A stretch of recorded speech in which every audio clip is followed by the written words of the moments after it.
Welcome back to Genshin Impact. As you can see, I kind of walked into something by accident. Didn't know this was going to be a thing. You didn't miss anything. You're just calling out to me, so that's all you missed. But last time we got to Fontaine, got wrapped up in a bunch of stuff. Murder mystery happened. Somebody died. Somebody is missing, and now we're in the middle of it. And I came back to the Opera House because off stream I usually play and grind stuff. So I left the place, came back, and here we are. She wants to talk to us for some reason. So, there we go.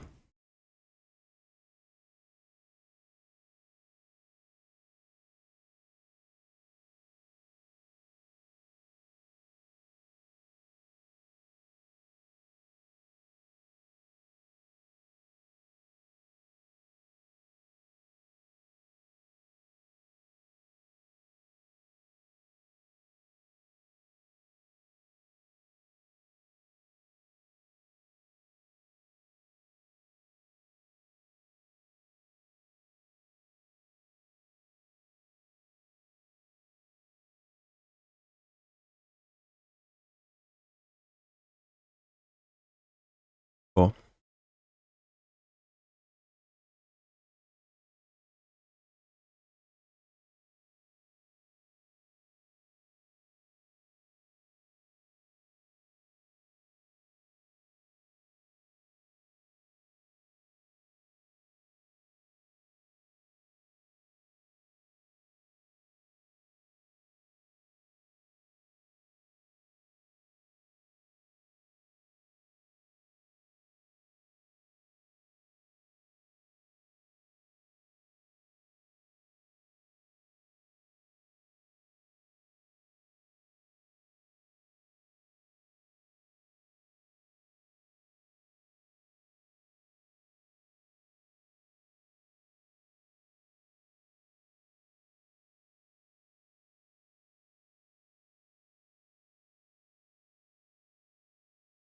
Do you want to investigate as well?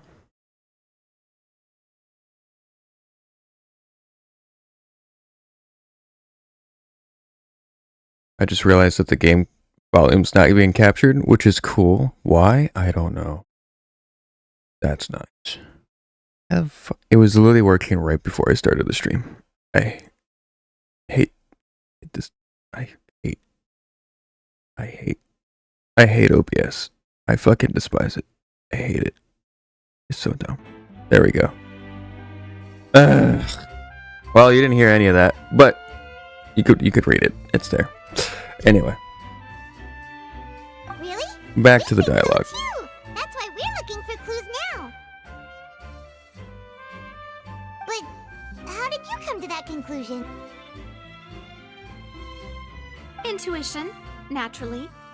My unparalleled intuition. Okay. Farina sure was quick to point the finger at Lyney without any decisive evidence whatsoever, wasn't she? I'd say so. But that's not uncommon for her. If you remember, the Justice had to interrupt her and ask if she was pressing charges just to keep her from getting carried away. Anyway, a trial begins the moment someone levels charges. And, of course, there was no way Farina was going to back down in that situation. Sounds more like you just don't trust the Hydro Archon. Well, what's your opinion? I must admit that she can be interesting at times, but liking her doesn't mean that I'll blindly agree with her. Well, when you put it like that... All right, I've answered your question. Now, it's time you answer mine. Wait a minute, did that answer count? Well, I say it does. But don't worry, you won't hear any pointless questions from me. In your opinion, do you think it's right to treat a trial like it's an opera?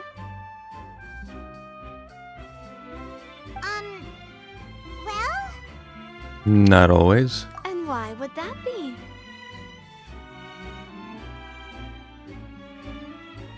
Something serious like a trial should be treated like entertainment. See, Silver and Malus? I told you they'd be different. Most astute of you, demoiselle. I too think that the traveler's response was most excellent. No matter how wonderful the script or how fervent the audience's expectations may be, the trials that go on stage here must be based in fact. And if that can be done, boss, then... All right, that's quite enough, Maloose. Anyway, I like your answer. You passed with flying colors. Now, I need to make some preparations, following which our joint investigation shall commence. You two shall be my assistants. Wait! Since when did we become assistants? Oh, well, I can be the assistant, sure. Or your companion, if you like. I'm really not that fussy. That's more like it. I think you're missing the point, Paimon. Far be it from me to brag, but I believe that Demoiselle's intuition will be instrumental in uncovering the truth. You wish to save a friend from false accusations, and we wish to unravel the disappearances. In this sense, our goals are aligned. You have a point. Huh. You're quite the talker, aren't you, mister? And what about you over there? What do you think? You seem like you've got something on your mind. I have nothing to add. Oh, alrighty then. We'll be making some preparations first. Just be sure to let us know if they start revealing Lyney's tricks. Thanks! Right. Cool. Yeah. There's the front. I don't know. Probably asking those people. We'll save that for later. We'll look at the stuff that's bye. Alright. So. Looks like an ordinary box, but Lyney somehow moved instantly from the stage to being inside of it. How did he do it? Question.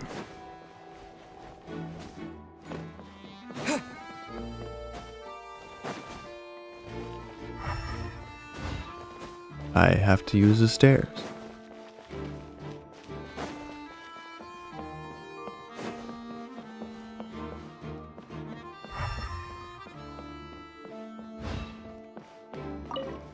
Broken magic box was left on the scene after the guards completed their investigation. Looking at it now, the water tank must have struck it really hard.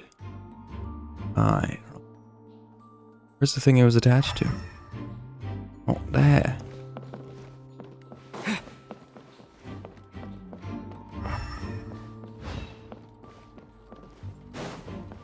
Curtains. Can't move the curtain. Where does this lead? Nowhere. Got it. Very helpful.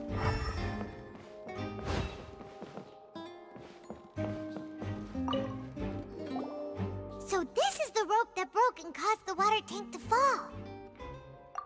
The rope looks pretty durable. How can it be burned through so quickly by fireworks? So either Lyney didn't realize this was a safety concern, or... Why are you suddenly so serious, Traveler? I'm just looking at where the rope snapped. Probably already burned? Whoa. Look! This bit is made from different material! Most of it was burned away, but there's still a little bit of it left. Seems to be flammable, like a type of flash cotton. Huh. So if a rope meant to hold something was made with that kind of material in it, then that means... Wait! Why don't you write all this down? Let's take notes! Uses gobble. Got it. Alright. We got that. Something else up here.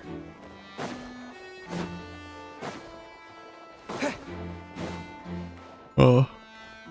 Multiple things. I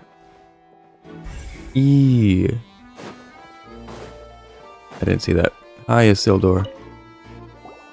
I see that you're investigating the area. Well, it just so happens that I'm interested too. If you find any new and interesting leads, be sure to share them with me, alright? But who are you? We don't have too many thoughts yet.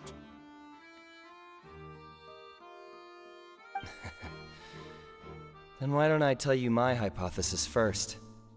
The way I see it. And I'll start it with that loud thud. The thud? Oh, you mean the sound that happened during the countdown? Yes, exactly. It wasn't terribly loud, but I suspect that most people heard it. It's just that everyone was awaiting the results of Lyney's trick with bated breath, so no one paid it much mind. But now that the incident has happened, the thud has become an important clue. That makes sense. So, what do you make of it? I'm of the opinion that it may have been the sound of Lyney's accomplice. Lynette, perhaps. Jumping atop the water tank, or something like that.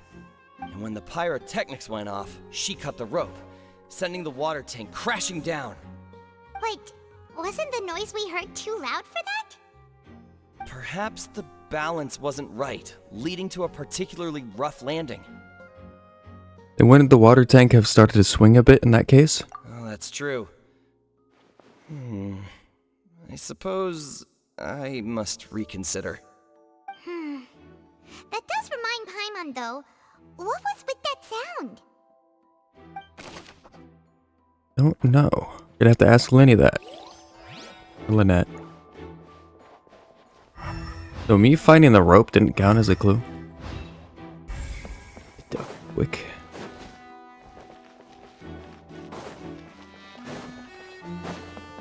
I mean, it did, but it didn't. Oh god, lots of things. Hi, Maurice. Hello there. What are you investigating? Oh, this location has also been cordoned off because the Magic Troop members are currently considered prime suspects. The investigation team is still collecting evidence. The seats were all booked in advance, so we were able to deduce the missing woman's identity by checking the guest list. Could you tell us who she is? We're Lyney and Lynette's attorneys. Sure, it's not like this is confidential information.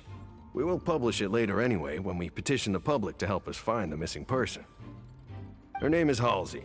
She's a painter from Fontaine who's made a bit of a name for herself. Apparently, she wasn't a regular at the Opera House, but she'd been feeling some pressure with her work lately, which made her decide to come see the magic show. The Magic Troop members all claim not to know her, and we have looked into her social connections. It seems that she has no personal grievances or conflicts of interest with the suspects.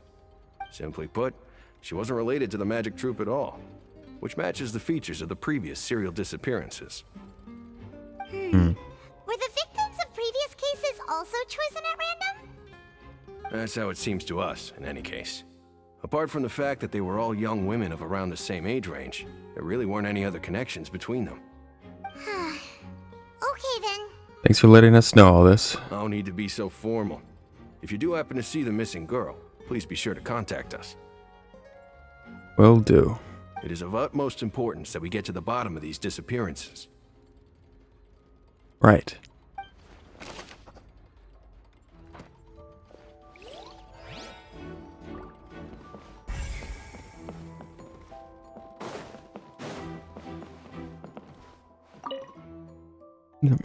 Oop.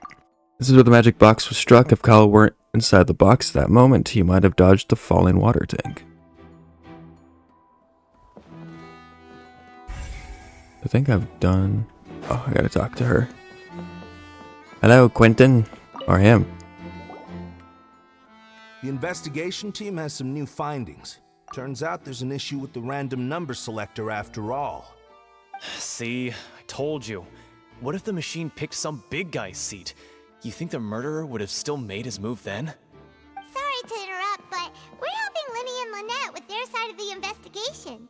What were you saying about the number selector? There's something wrong with it? You're trying to help them? That'll be a tall order. Lyney used the machine to pick a random member of the audience during his performance, right? The lucky girl that later disappeared. Well, we thought there might be a serious problem with the machine, so we had it taken away for further inspection. It turns out that the seat number it picked wasn't random at all. The machine picks that same number every time. I'm sure you already know that you have to make a reservation in advance to get a seat, regardless of whether it's a trial or some performance. In other words, Lyney knew who would be sitting where from the very beginning. That much checks out. Lyney reserved our seats for us, too. Bet you see why I was saying it'd be tough to make a case for Lyney. Thanks, sorry to bother you. Even though it's bad for Lyney's case, Paimon had better write it down.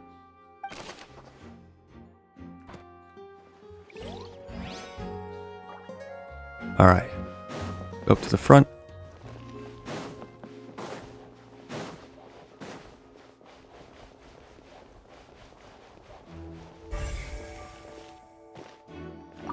Lyney's still talking to the guards. It seems he'll have a lot of explaining to do. I think someone will be assigned to monitor us later, but that's alright. Lyney's still talking to the guards. I think someone... I can't talk to Molly. Lyney. Lyney's still talking to the guards. Okay. Yay. I won't bother then. Go up to the front. Do any of you have anything to say? No. Up to the front.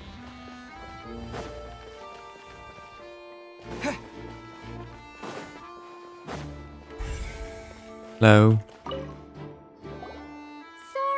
but no one can freely enter or exit the Opera House at the moment. If you wish to leave, you must register your identity with us first. No, we're not leaving. We're representing Lyney and Lynette as attorneys, so we're investigating the case. Were you always guarding this entrance? Yes, after the Chief Justice gave the order, everyone coming in or out must undergo a strict inspection. So, the missing girl couldn't have left from here. At least, not from that point on. What about during the show? I doubt there was much opportunity then, either. How can you be so sure, Well, because I was in charge of security near the entrance at that time. I couldn't see Lyney's performance from here, which was quite a shame. Just my luck. But still, I did not abandon my post, and I stayed put no matter how loud the applause was. If someone had so much as even approached the door, I would have noticed it, let alone if they had tried to leave. We Melusines are good at that sort of thing, you know. So, it's safe to say the girl couldn't have left through here. Alright, thank you for your help. This'll be useful info.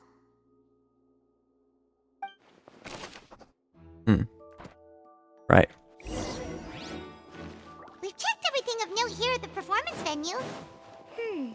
Paimon wonders how Lyney's discussion with the guards is going.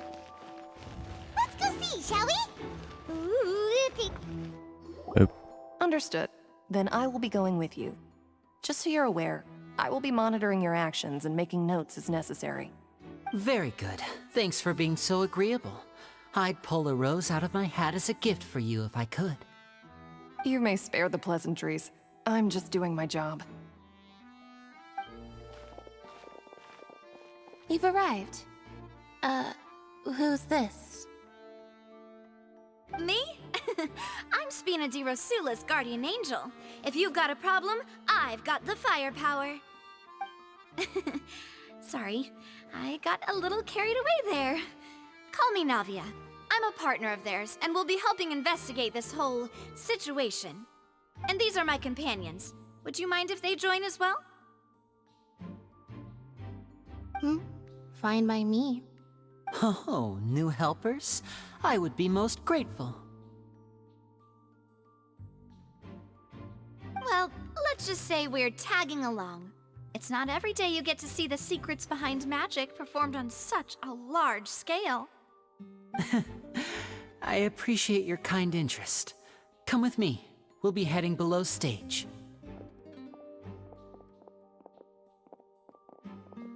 Huh?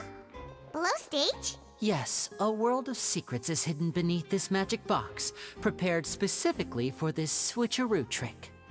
But before I reveal everything, you should have a look first. Notice anything strange here?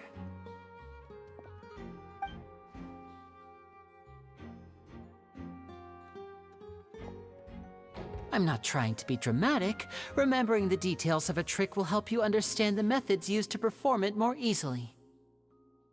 Huh. Weren't there balloons and other decorations here? Where did all that go? Ah, good eye. That said, you're still far from discovering the answer. The back of the door isn't the same. The back? You mean the inside of the door? What's different about it? Paimon didn't notice anything. Very good indeed. I thought you might not be able to catch that, given that you were sitting in the first row. The back of this door was patterned. Those patterns are now gone, replaced by a smooth wooden board. So, if you put 2 and 2 together, what do you get? Wait, does that mean there's another box inside this one? Exactly. All right, let's go. I'll tell you how it works as we head down. Right. Oh, so there was a passageway under the magic box! This passage links the 2 boxes together. I knew you'd figure out most of it as soon as you saw this place. The 2 magic boxes are positioned right above the 2 entrances of the tunnel. See this flatbed trolley? The box with the lucky audience member in it would be shuttled over to the other side using the trolley. This trolley can raise and lower and even rotate, ensuring that the box will face in the right direction. I see. So that's the purpose of the box inside another box. Precisely. The inner box would descend after the audience member was put inside and be moved along the trolley, all while the outer box would remain on stage as if nothing had ever changed. So that's how you did it! Once the box was lowered, the trolley would store some energy through this device here, with which it would complete the rest of the steps. The audience member would only be able to feel some slight movements in the dark, and by the time she walked out, she would already be back on stage. Then what about your side of the trick? Right! You were talking that whole time, and you even came out for a moment near the end! Ah, yes. A phonograph operated by Lynette was used to achieve that effect. My assistant and I had already scripted our conversation beforehand. When the countdown began, I had already gone to the opposite box via a tunnel using that ladder. And what about Lynette? Where was she? I was in the mezzanine space in the back of the box. Oh, interesting! That's how we were able to coordinate Lyney's lines with the assistant. And, by the way, I was the one who walked out of the box at the end. I mean, we are twins. All it takes is a change of clothes and no one can tell who's who. And that's my favorite part of this trick. Only Lynette and I can perform it. So that's how it all worked! Wow, every detail you revealed was more amazing than the last! I can tell a lot of thought was put into this. Lynette would briefly walk out of the box and then go back in, jumping into the tunnel and escaping before the box on the trolley could finish ascending. And then I walk out of the other box in the audience area, and the trick would be complete. The operative word here being would. But as you saw, Cal was in the box, not our audience member. She, on the other hand, mysteriously vanished. We really don't know how that happened. If not for that interlude, this would have been an astonishing trick. I probably never would have figured out how you pulled it off. And yet, to think that someone was able to use this magic trick to commit a crime. Could we have a look around? I think we can come up with some more leads. This is the scene of the crime, so Lyney and Lynette are not permitted to stay here. I'll escort them back up. Yes, of course. No need to be so strict now. I won't disappear into thin air, you know. Thanks, everyone. We're counting on you. Right.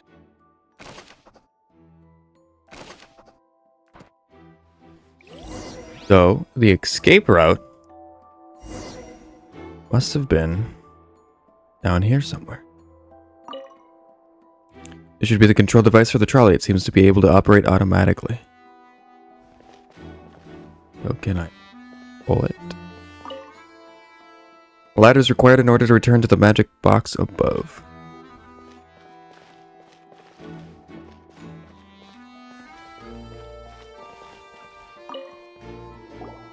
Huh.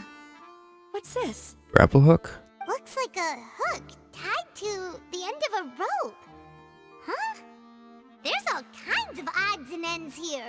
Lyney didn't mention this earlier. Perhaps it was a prop for a different trick. But why would it have been left here?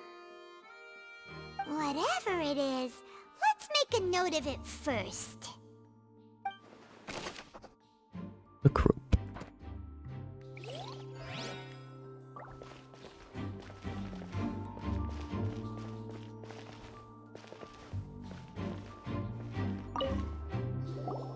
Oh, these are the clothes that the lady chosen from the audience was wearing, right? Her clothes are here, but she's nowhere to be found. Lyney didn't mention the guest having a wardrobe change. Right. And do you really need to do that if you're kidnapping them? Maybe they were trying to frame This him. is so confusing. Paimon doesn't want to be a detective anymore.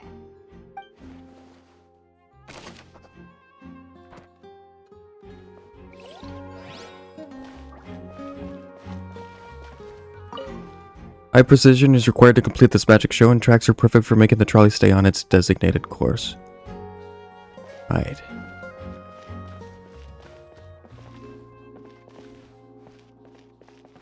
Weird chair.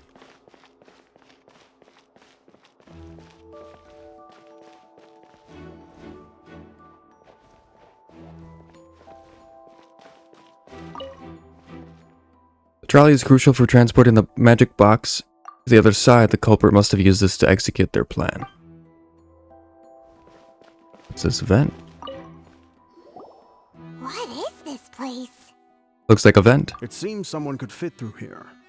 Huh. Could this have been the suspect's escape route? And way in. Alone, perhaps. But if they had to pull another person with them, the space would be too narrow. But there are no other ways in or out of here. Other than those that go through the magic boxes. And Lyney and Lynette were in the two magic boxes. You're right.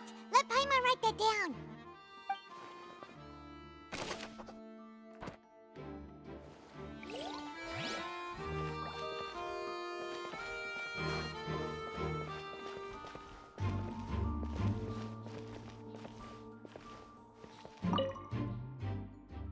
Perpetrator could have left through here, but bringing the young woman with him would have proved tricky.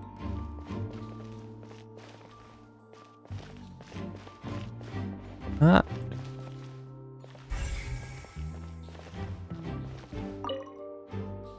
All kinds of props and costumes are haphazardly stuffed inside. Is that everything over here? Looks like it. We missed something down here. Ah. Broken vase. Right. The floor is wet. Please be careful not to slip. Speaking of which, why would there be water here? Maybe it was for a trick? Oh, Paimon knows. It's one of those tricks where you pour water into a jug and then flip the jug over only for the water to disappear. No. And here's a broken vase. Huh. Did the trolley knock it down while moving? That can't be. The trolley moves along tracks from start to finish. It couldn't have hit the vase at this distance. The rope?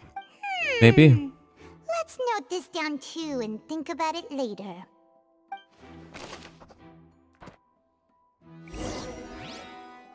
Seems we're just about done investigating down here. Yes, let's head back up.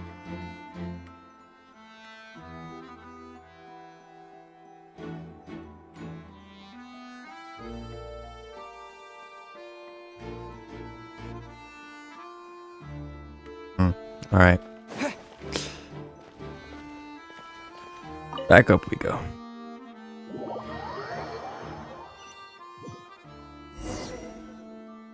Well, we've ascertained the state of the crime scene. Let's find a place to sort out our findings once Malus returns. It seems to me that there are several things that don't add up here. Right. Apologies for the wait, demoiselle. So, what did the guards say? Did the criminal escape through the vent? They believe the odds of that are very low, since the vent leads to the Opera House's basement. The guards have checked the area carefully. No one left through the basement during the performance or after the incident, and no one was found hiding there. So the tunnels become like a secret chamber then! You know, like the kind you usually see in novels! It would seem so. The plot thickens. Halsey's disappearance and Cowell's death are both quite inexplicable. No wonder Farina was so confident in her accusation. All the current evidence points toward Lyney and Lynette. In other words, the charges are very likely to be upheld unless we make some considerable progress. Charges and then trial. So if the charges are upheld, they'll announce a sentence? That's right. This is how a trial goes in the Opera House.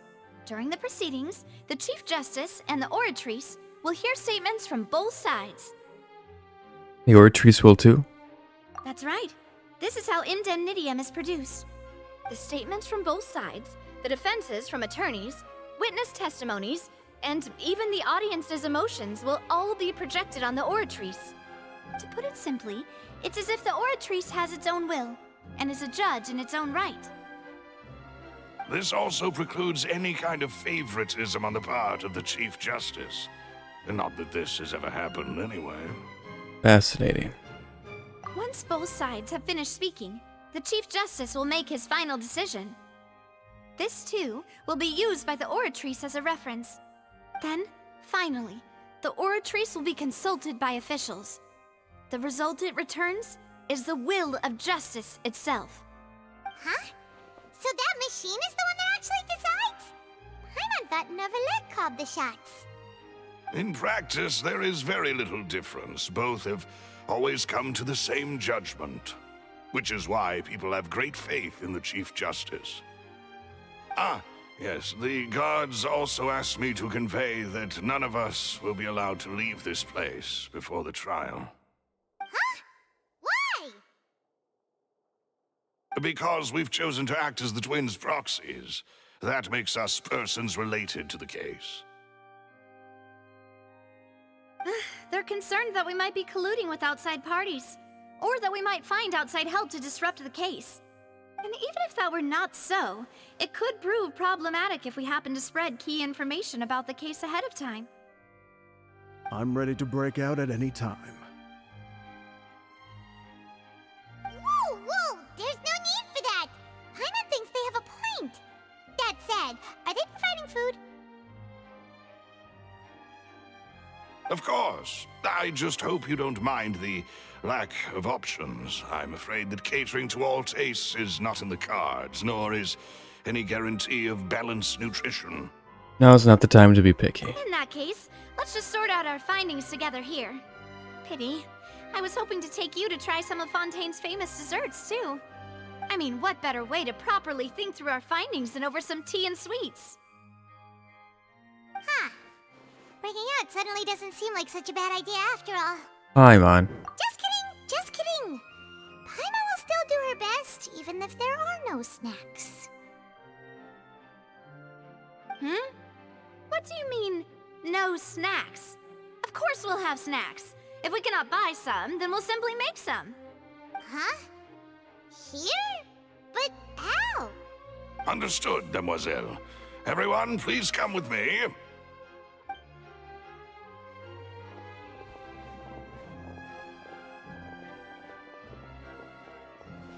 Wait, you're carrying a portable stove with you? Yes, I must be prepared to meet the demoiselle's baking needs whenever the fancy strikes her. I have eggs, sugar, and almonds at the ready. Good work, you two. Then I'll get to it. Please sit tight for a moment. You'll get to taste my awesome snacks soon enough. These three are quite the interesting group. Must be a Spina di Rosula thing. Yeah. Navia methodically handles the ingredients and pulls fresh macarons out of the oven in short order. Holy crap. Paimon said it smelled good while it was still in the oven. Oh, it's even better now. Paimon can't stop drooling.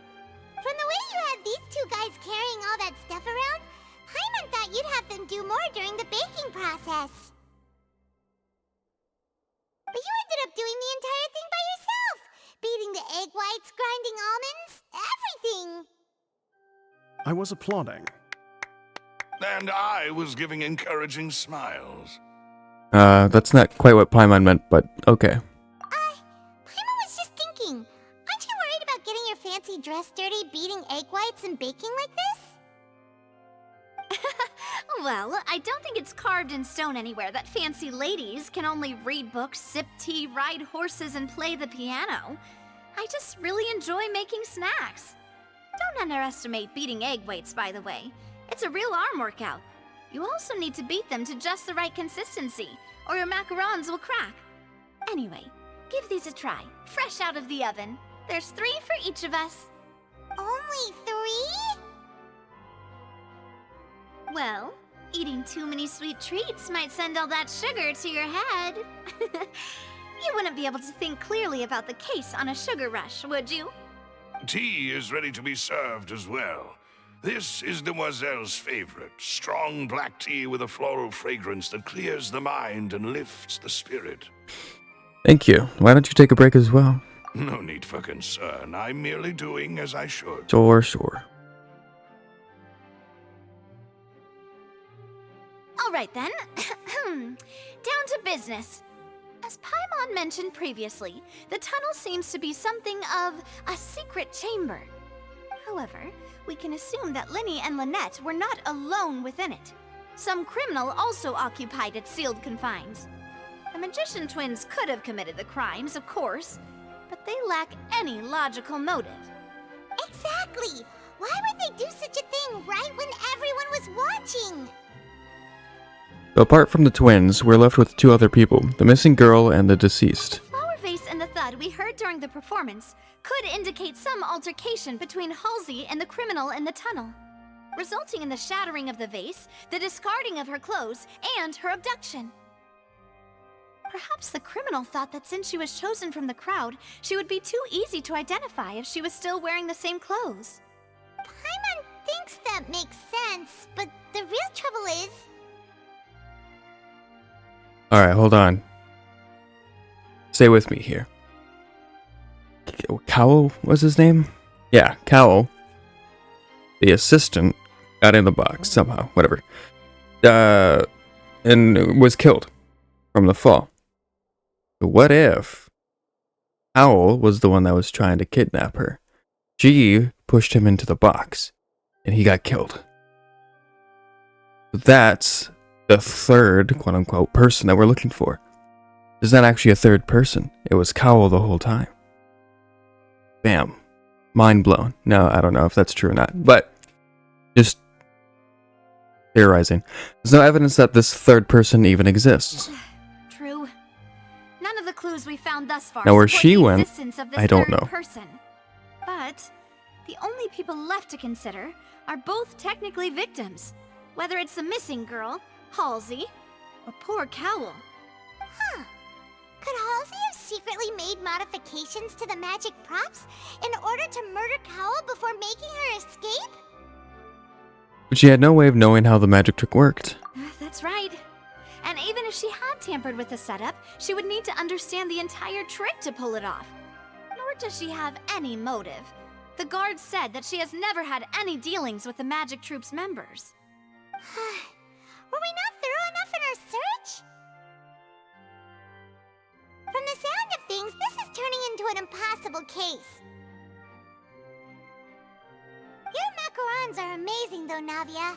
They smell great! They're nice and crisp and super sweet! They are my specialty after all.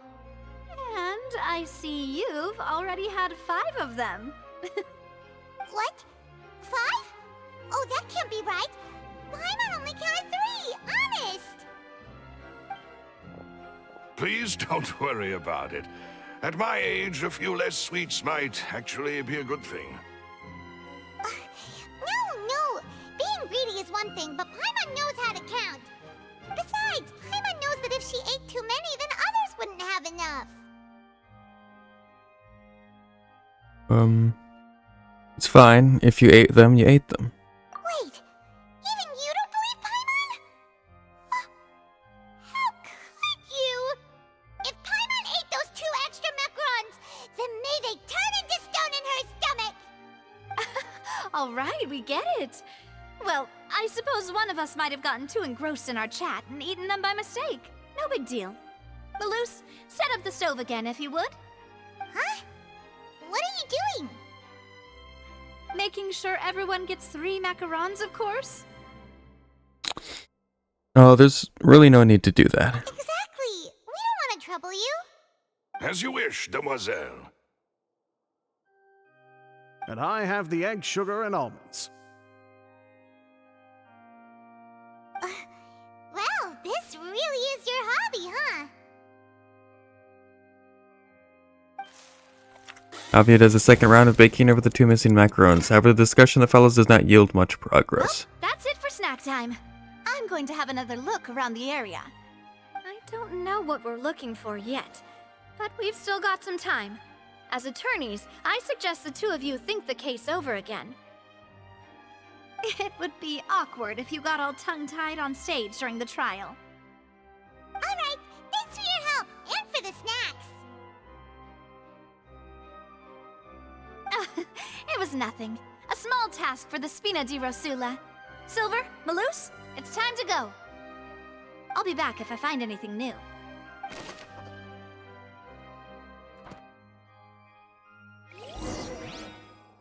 Alright, it's time to put our heads together. We've got to get our defense ready for the trial. Oh, it's probably gonna be a long and difficult case. There's no point in worrying about that now. We just need to prepare. Here, take Paimon's notes. They should help you review the situation. Right. Alright. So, rope was pretty much pre-burnt, or it wasn't pre-burnt. Part of the rope was made from flash cotton. So, burned quickly. Oh. We have Powell and Halsey. Halsey was the lady pre-picked for the thingy thing, the magic brick. There's 2 boxes inside of each box. Brings it down, brings it over to the other box, switcheroo. Lyney and Lynette were both in the box. Lyney walked down here, go through, blah, blah, blah. Halsey was swapped when Lyney and Nat did their thing. I feel like there had to have been some kind of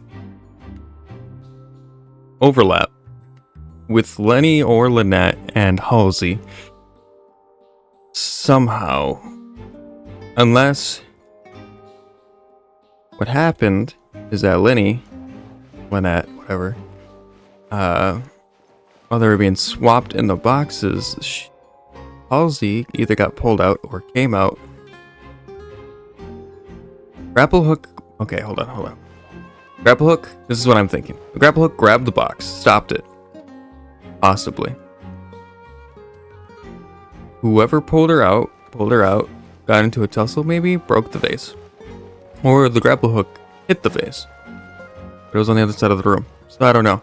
Anyway, why she's missing her clothing? That's also weird. I don't know. Probably. Oh, you know what? What probably happened? Okay, I'm sticking with the original theory that Powell. Maybe not. Halsey may or may not have done this as a setup. How? I don't know. All I know is something's up with the vent. The vent leads down to the basement. There's change of clothes down there. She doesn't have any. Her clothing, it was left. Meaning, she probably came down there, changed her clothes, disguised herself as someone that wouldn't get recognized by the guards. Maybe she disguised herself as a guard and left through the basement.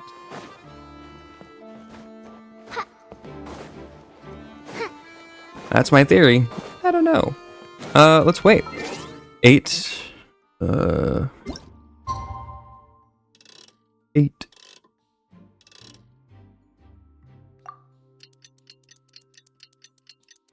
We'll see what happens. I mean, it'll all be revealed soon. Hopefully. Anyway, it's time for the trial.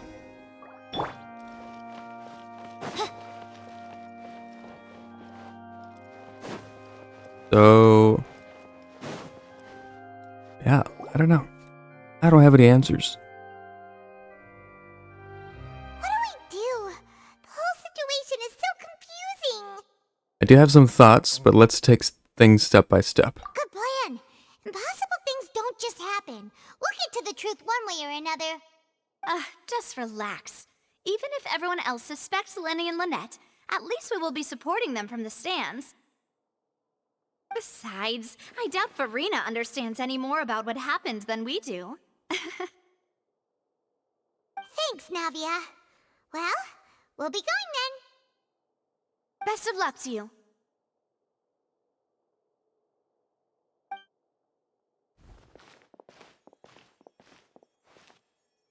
Well...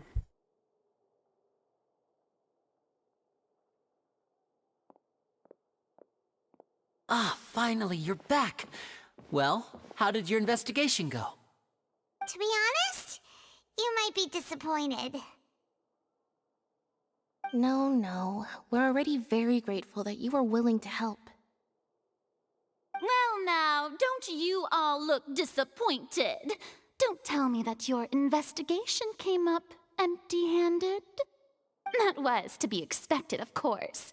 The guilty can never produce proof of their innocence. But don't let that stop you.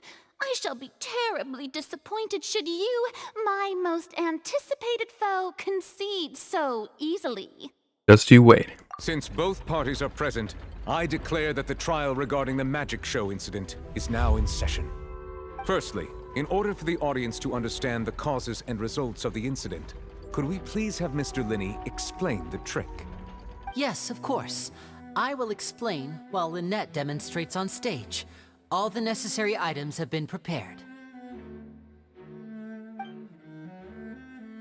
Lyney clearly reveals the details of the magic trick. Everyone in the audience is Thank you, stunned. Mr. Lyney. In that case, I take your statement to be that you ran to and remained hidden within the magic box in the audience stands once the trick began, and thus could not have committed the crime. Is this correct? Yes, that's correct, Your Honor. In that case, I call upon the prosecution. Lady Farina, do you wish to refute his statement in any way? Why, of course I do. Allow me to take the first shot and break this case wide open. Mr. Lyney is clearly lying.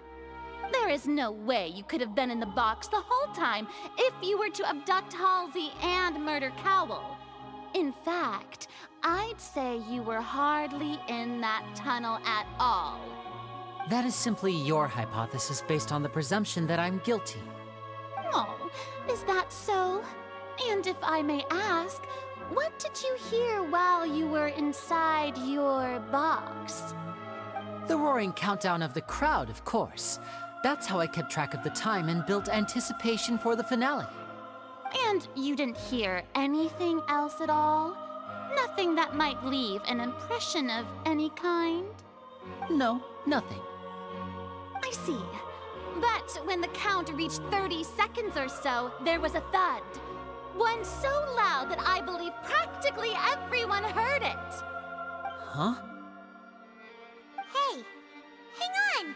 Something's not right here. How could Lyney not know about that sound? Yeah, I'm sure he could have heard a noise that loud from inside the box. I was right by the box and I definitely heard the thud. Look at those scales. Could those mean...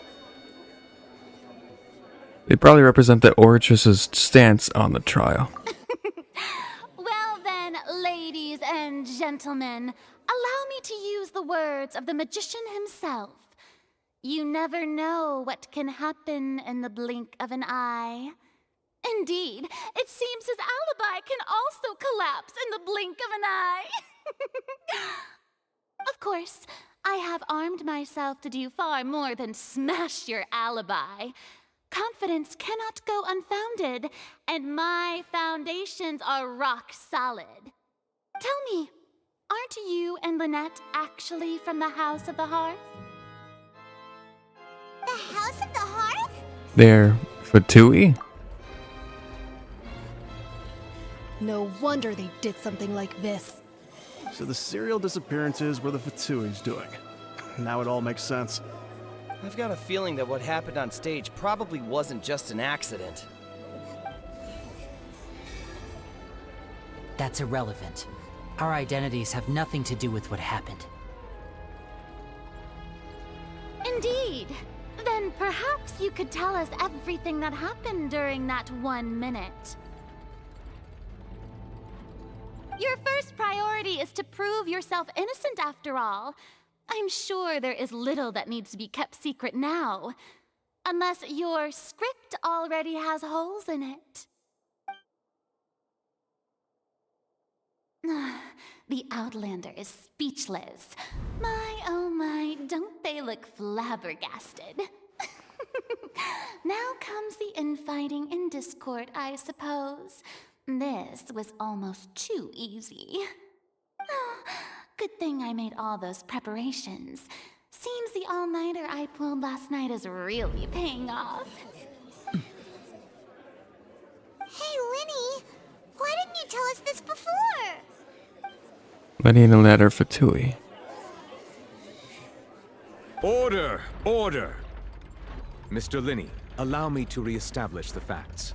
Lady Farina has raised 2 points. First, when the thud was heard in the Opera House, you were neither in the box nor the tunnel. Second, you and Ms. Lynette are both members of the House of the Hearth. Are these claims true? There's no doubt about a magician's ability to con others. Given how Lyney has concealed his identity, this could all have been set up beforehand. Plus, Child is here in Fontaine along with other house operatives. There must be some scheme at work here.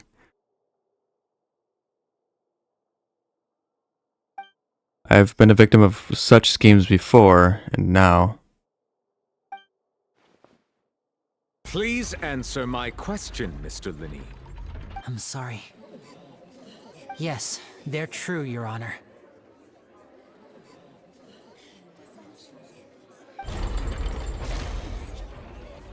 I knew it! Well, that's it. We might as well move on to the sentencing already. What should we do now? Permission to speak, Your Honor. Granted. My client has withheld some key information. My defense cannot proceed. In that case, what is your request? I request a brief adjournment. There are things that must be discussed. Is that really necessary? They're already as good as guilty.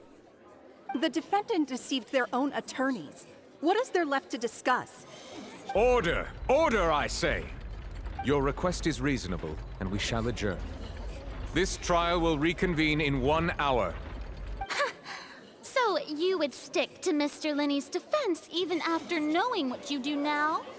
You certainly have more professionalism than I thought. In that case, my dear audience, let's allow the joy of victory to steep for a little while longer.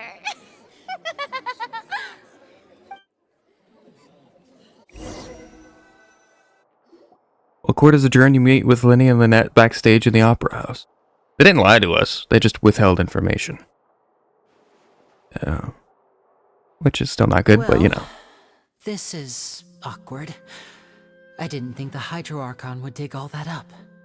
I'm sorry, Traveler and Paimon. Yeah, sorry. Paimon doesn't know where to start. We trusted you two. We based our entire reasoning on the assumption that you weren't bad guys. Not to set the wrong tone or anything, but Paimon's really mad! I'm very sorry. I know you're angry, and reasonably so, but please, let me explain. I know you've clashed with the Fatui several times before. I wouldn't be surprised if just hearing the word is enough to make you upset.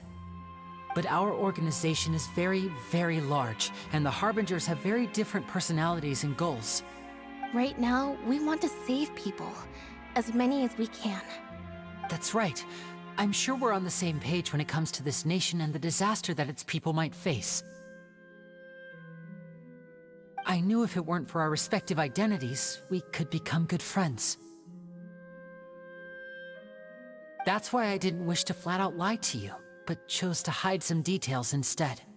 The truth is very important, but being completely transparent about everything would see us spending more effort than we need to.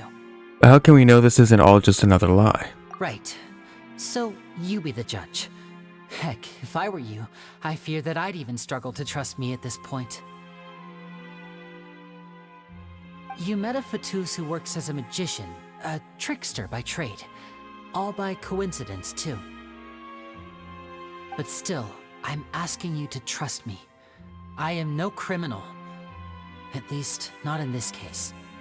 Sorry. Please forgive us. Well, you both say that, but... Explain the other issues first. Where did you actually go while the trick was being performed? Right. Let's hear your answer first, and no lies now! Of course. I'll answer any question you ask. We've been trying to find out how the Oratrice operates. We want to know why it has a consciousness. Why can it deliver sentences accurately? During our investigations, we learned that the machine's core is beneath it. From that moment on, Lynette and I have been designing this box swap trick, with the objective of getting close to the core. Is that why you needed a whole minute? That's right. In truth, the audience would take about 75 seconds to count down from 60, while I would only need 15 to get to the opposite box. So, after jumping into the tunnel, I accessed the Opera House basement via the vent, and went to investigate the room in which the core is stored. That air vent was created during the construction of the tunnel specifically to execute this step. And what did you find? Well, nothing. As soon as I reached that room and was about to investigate, I heard someone's voice. Which should have been impossible, of course. I was quite certain that I was the only one in the room. That voice seemed to recognize me and tried to speak to me. I chose to err on the side of caution and retreated the way I came. On the way back, I saw the broken vase and the clothes on the ground, but the countdown was almost finished, so there wasn't time to give it any thought. After that, the homicide occurred just as you saw.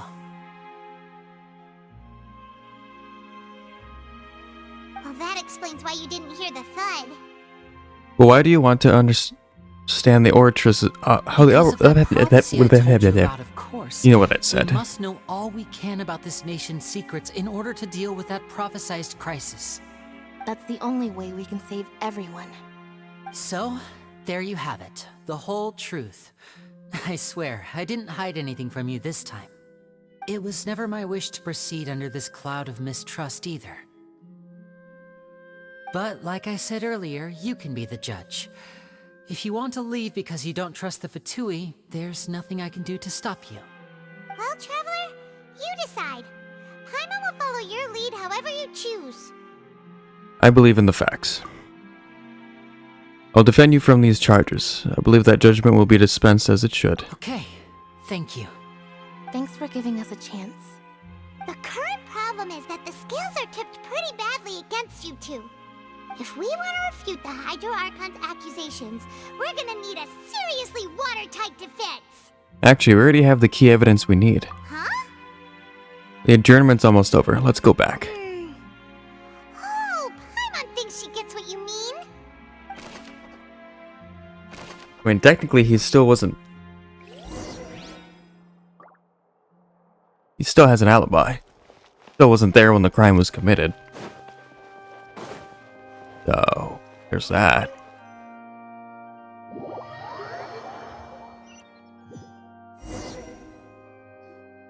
brief adjournment ends and the nail-biting trial reconvenes. Both parties have returned to their positions. Let us continue the trial.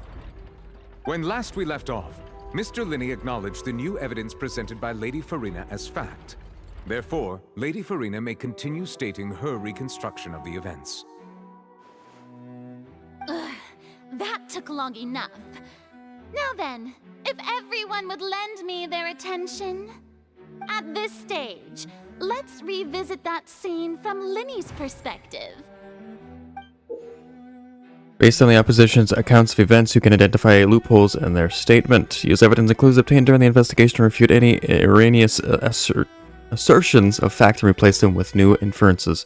Use your refutations to convince the audience and obtain more support from the people. The oratress will display such shifts clearly. When you find and refute all incorrect content, you can complete the cycle of refutation and unveil the truth. Unveil. As the countdown began, he entered the tunnel. When the flatbed trolley passed, he opened the box and got into an altercation with Halsey, which caused the loud thud. He did not realize that this sound could be heard by everyone in the opera house, which is why he claimed earlier that he could not hear the sound. Finally, he used the vase to knock her out, before making her change clothes to prevent others from recognizing her.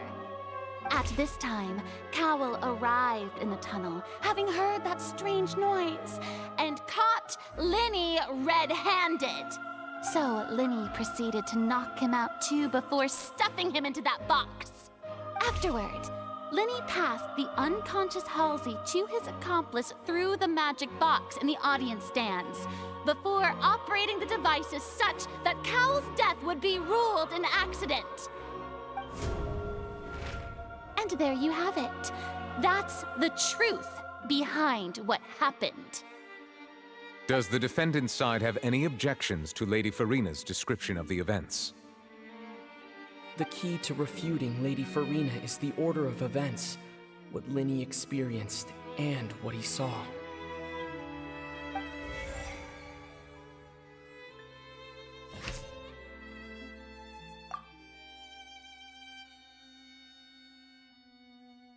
I mean, he did enter the tunnel. I don't think there's anything to refute that.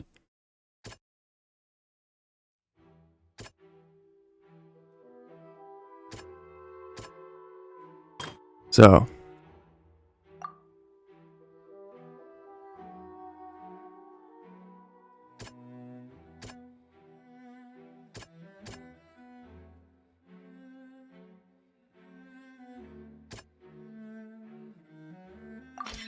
According to Lyney, he left via the vent after entering the tunnel. He couldn't have had that altercation with Halsey.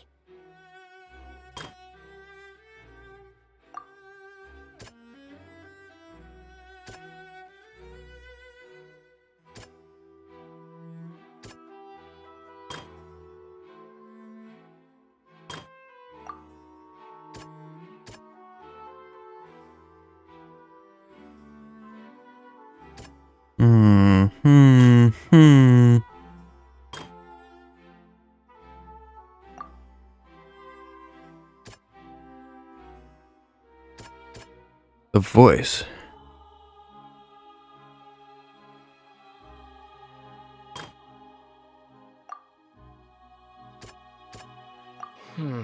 Seems... My bad. My bad. Lyney went to the room that contains the Oratrice's core. This is the actual truth.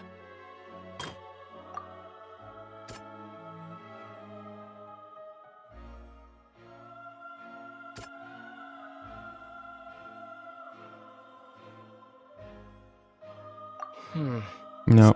Okay. There you go. He did not take part in the underground altercation. He only witnessed traces of the aftermath. Attention! Ace Detective Paimon has something to say! When the countdown started, Lyney did indeed go into the tunnel.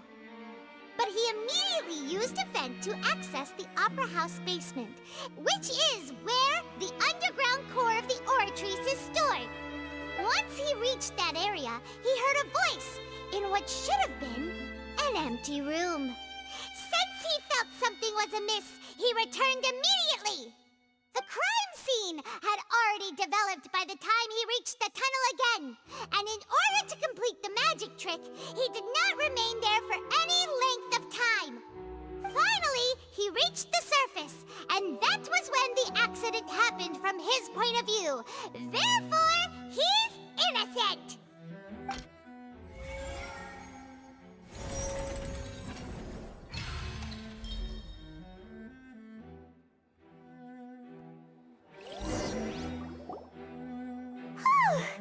Paimon did it! Paimon actually managed to say all that! Wasn't it awesome? Yes, In other Paimon. words, you believe that he knew nothing of the incident? That's right! Moreover, I believe my opposition's reasoning is flawed. My reasoning? The onstage equipment was clearly tampered with in a premeditated fashion. However, you say that Cowell bumped into Lyney by chance. If that's the case, then if Cowell hadn't entered the tunnel, who was the entire setup meant to kill? Assuming that what you say is true, Lyney only needed to kidnap the young girl to cause a new disappearance case. What would the point of killing someone on stage be? Oh, they have a point. That's right, you tell him! And that's why they're partners of mine. They've managed to turn things around. Oh, well, your denial is very strident, I'll give you that. But what proof do you have to back your claims? Do you happen to remember how you refuted Lyney's alibi initially? Of course I do. If he had been in the magic box the whole time, how could he have not heard that sound? Why do you ask? You're saying that he wasn't? Your claim has now become my weapon. No, your claim has also become a critical clue. Ah, fuck.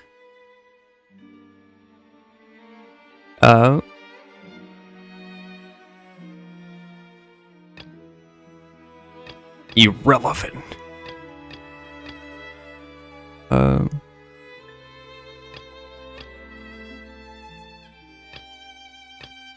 What is this one?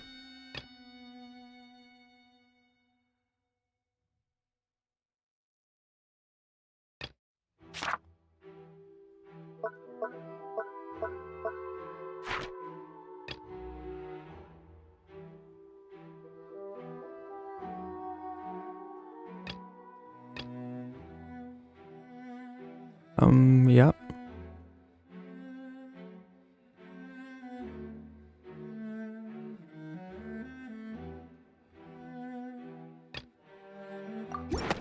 That's right! Lyney wasn't in the box or in the tunnel. That's why he didn't hear anything strange during the performance. This means that when the crime happened, Lyney had already entered the basement via the vent.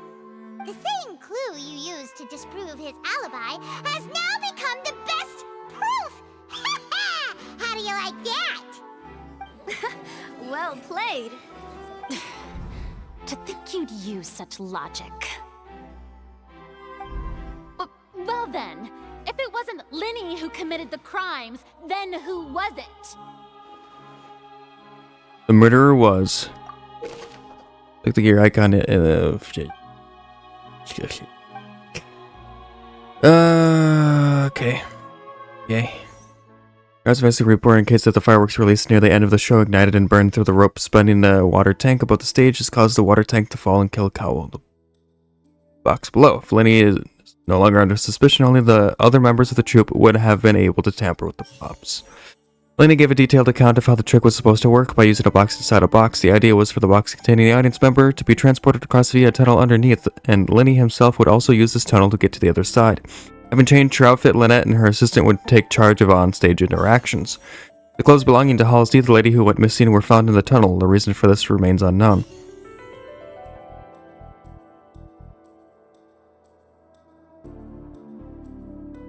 Could there have been a third person involved? Is that really a possibility? I think it's Halsey. The deceased's name is Cowell, Lyney's assistant. He would have been able to tamper with the equipment. Maybe my...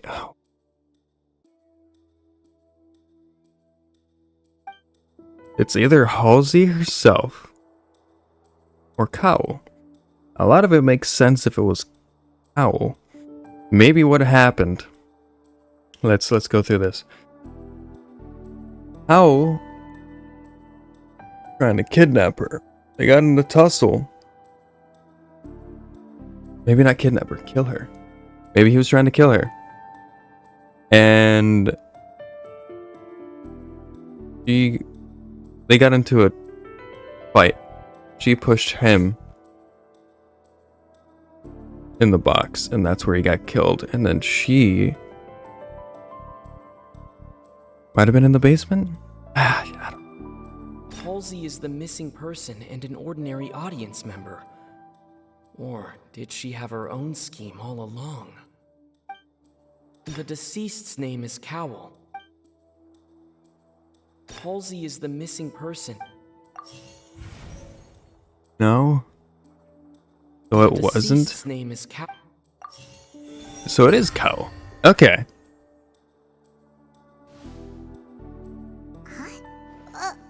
That can't be right. Are you serious? The killer was, in fact, Cowell, the deceased! Oh, is that so? How interesting! Let's hear your reasoning then. What I must do next is recreate the truth. What Cowell did, and how he went from would-be perpetrator to victim. Lyney was not in the tunnel at that moment. The sound we heard may have come from a clash between the missing Halsey and the criminal. No one entered or left the Opera House through its entrances, so where would the criminal have wanted to take Halsey? It would have been tough for both people to fit into that vent. They would likely have bumped into Lyney as well. The deceased's name is Cowell, Lyney's assistant. He would have been able to tamper with the Halsey's clothing was in the tunnel, so there must... The sound we heard may have come from a... Lyney was not in the tunnel at that moment, which gave our criminal... Nope. Okay. Fuck. How can... unable to interfere with the crime? Lyney was not in the tunnel at that... It would have been tough for both people to... The deceased's name is Cowell, Lyney's assistant. The sound we heard may have come from a clap. The deceased's name is Cowell. Okay, well, I got one right. No one entered or left. Alright. Fuck me, bro. The deceased's name is Cowell, Lyney's... No one entered or left the Opera House through its entrances, so... Halsey's clothing was in the tunnel, so there must have been... The sound we heard may have come from a cloud. It would have been tough for both... I'm not gonna get any of this right. Cal's plan and situation inside the tunnel. The sound we heard may have come from... The deceased's name is Cowell, Lyney...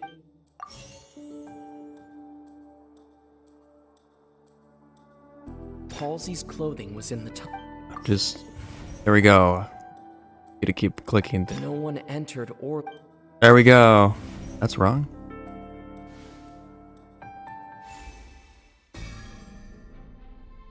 I got it wrong. Does that completely fuck the whole case? Oh god. This is not how he died. Cal had all the means to commit the crime at his disposal. The strange noise could likely have been the sound of Cal and Halsey struggling. Lyney was out in the tunnel for 1 minute. This would have given time for Cal to bring Halsey out of the box in the audience stands. But according to the guard's testimony, no one entered or left the Opera House, so even if he had taken her, there'd be no means of exiting. Exiting from the box would have been in full view of the audience, pretty much guaranteeing that they would be discovered. What's wrong, Traveler? Are you still having trouble figuring things out? Am I supposed to fail? Where in the world did Halsey go? I see. it is. So this was all just a bluff.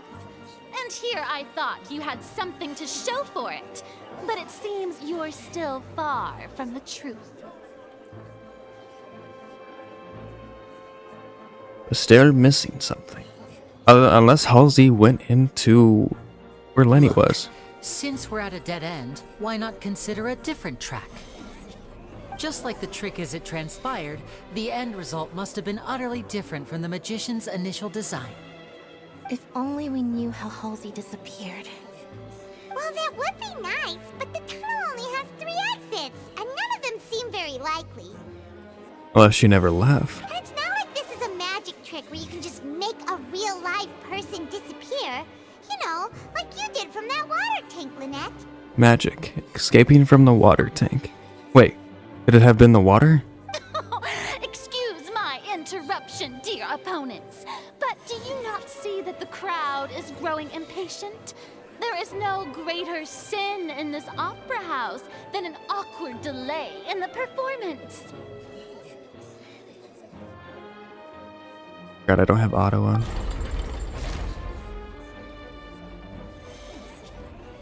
If the defense is unable to make further effective arguments, we will move on to the next stage of the trial. Hold on a second. Lyney was not in the tunnel at that moment, which gave our criminal ample time. The sound we heard may have come from a clash between the missing Halsey and the criminal. The deceased's name is Cowell, Lyney's assistant.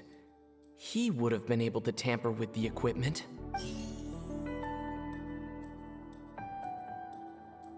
The vase was not broken by chance. It was used to cover important evidence. The water. Got it. Hypothesis correct. Paimon gets it! It all comes together if Halsey disappeared instead of being kidnapped. Lynette escaped from the water tank, vanishing gradually and leaving only clothes behind. So she used the same trick. If there's a similar method where a person could be transformed into water... Oh, just a moment, please. I do hope you know how preposterous you sound at the moment. How could a person ever be transformed into water? This is reality we're talking about here, not some magic trick. I request that we examine Cowell's personal effects. We might find something there. Must we really? I should think that of anyone. Your friend Lyney already knows this truth very well. Magic tricks are ultimately just illusions and misdirection. But Halsey's disappearance is very real. We're talking about 2 completely different things. Even so, I trust the traveler's judgment. The truth must be out there somewhere. Perhaps some new line of reasoning may open if we try to gather all the focal points that don't make sense. Since Cal was the deceased, we haven't placed much attention on him. But given that we aren't making much progress with the case, it wouldn't hurt to have a look at his belongings, would it? People really do come up with all sorts of harebrained schemes when at the end of their rope. The way I see it, your suggestion that we broaden the scope of our investigation is nothing but a tactic for stalling the trial. Nevertheless, I believe that this is a reasonable request on the part of an attorney. Since the trial does indeed appear to be at an impasse, I believe that additional evidence may help us make more progress. Guards, please step into the lounge and examine the personal effects of the deceased Cowell. After some time, a guard returns with news. We are still examining the items, but we have already made critical progress that we feel must be shared with everyone post-haste. We discovered several test tubes of fluid within Cowell's baggage, each labeled separately. The notebook in his backpack claims that these fluids are water from the primordial sea. The primordial sea? The note's contents also indicate that Cowell belonged to an organization that sells illegal drugs and that he had an accomplice. The notebook has many entries concerning safe usage of these fluids, in which the keyword dissolve appears many times. One of these tubes was labeled Opera Epiclese, along with yesterday's date. It is empty. The notes also state that these dissolution properties work exclusively on people from Fontaine. It's likely that Halsey was chosen as some sort of test subject. As such, we believe that the defense's hypothesis is, in fact, supported by sufficient evidence. You've got to be kidding! People dissolving into water? Could something so ridiculous actually be true? Wait a moment. This reminds me of a certain prophecy, but it's just a coincidence, isn't it? Huh. If people can become water, does that mean that the water tank's real use was as a means to hide water stains? And if Cowell was targeting that girl... Wait just a minute.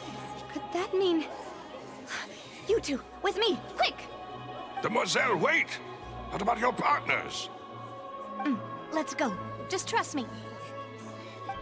Order! Order! It is undeniable that further examination of the deceased's personal effects has yielded some surprising results, but we cannot yet verify the veracity of these clues.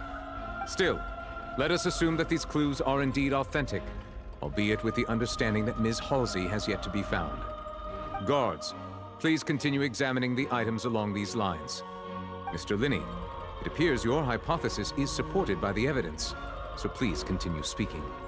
Of course. Thank you, Your Honor.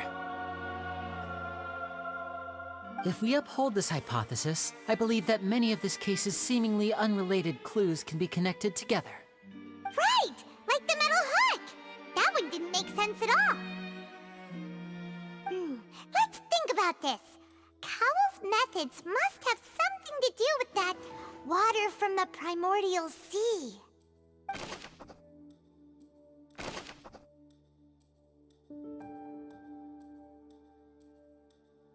Lynette was in the magic box on stage the entire time.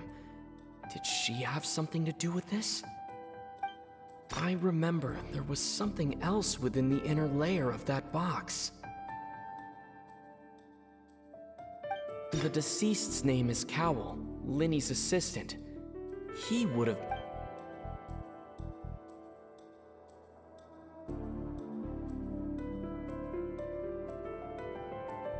The rope that held the water tank up was lit by the fireworks and snapped. As such, the focus here is on the water and not the tank. Now it seems like the hook rope was not meant for another magic trick, but was instead some form of triggering mechanism. The water from the primordial sea should already have been prepped before Halsey... I remember there was some... I got everything but the burnt rope, so... Lynette was in the magic box on stage. No, okay, it was him. The deceased's name is Alright. Cowell. Got it. I wasn't trying to frame Lynette, it was just an option.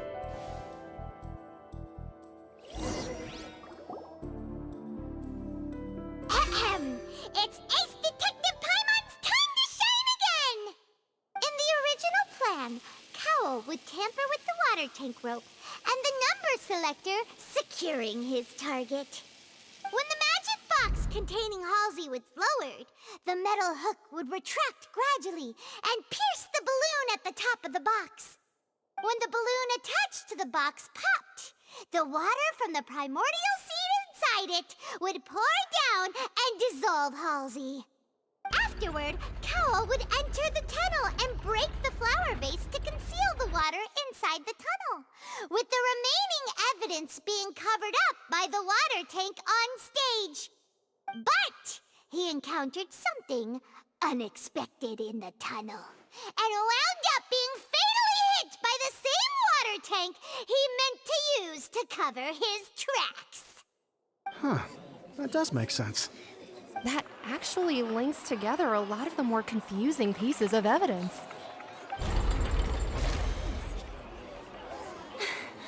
Oh dear, what do I do? Even I think they sound convincing now. Have I falsely accused an innocent person? What a humiliation. Now, it seems like the only point of contention remaining is the exact circumstances that led to Cal's death. His notes mentioned he had an accomplice who could be related to the situation. On that note, the guards have just contacted me indicating that they uncovered new evidence. I shall now invite him on stage to share it with us. Thank you, Your Honor. We were just inspecting the luggage of the other people involved in this case. And we found an identical sample of the water from the primordial sea among Lyney's personal effects. What? That can't be. Oh, I see. Well, how wonderfully comedic to have your own counterattack only to come back and wound you. Does this not clear all doubt?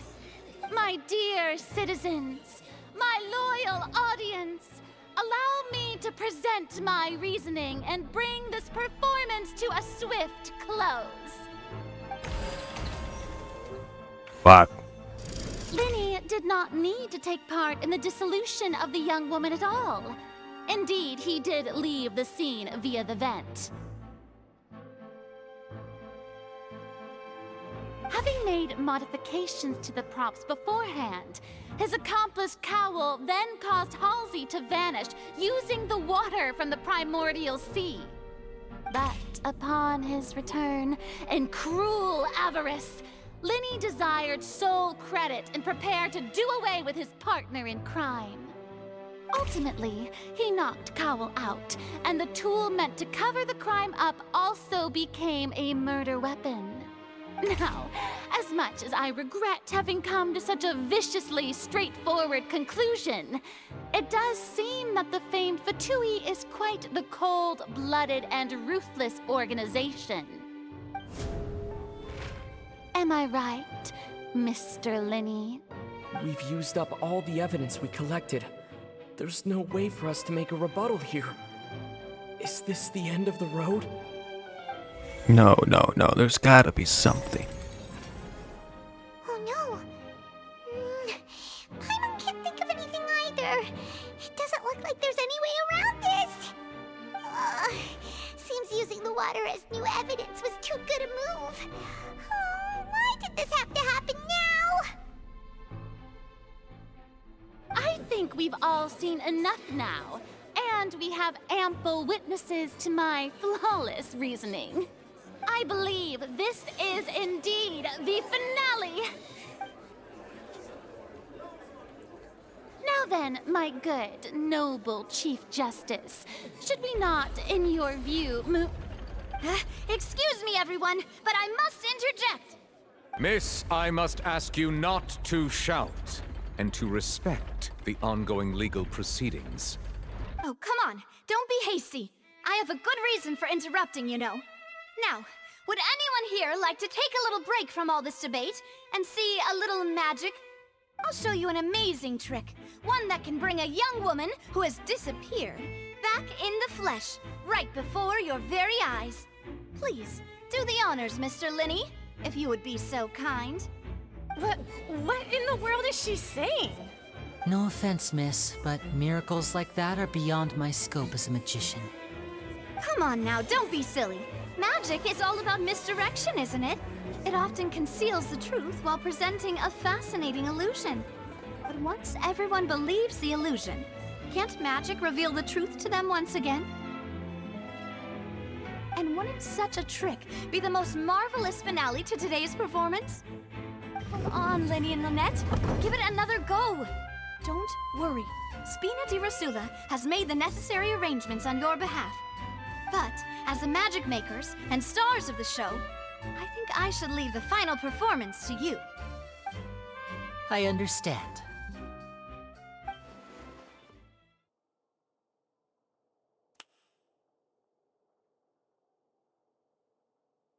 And voila!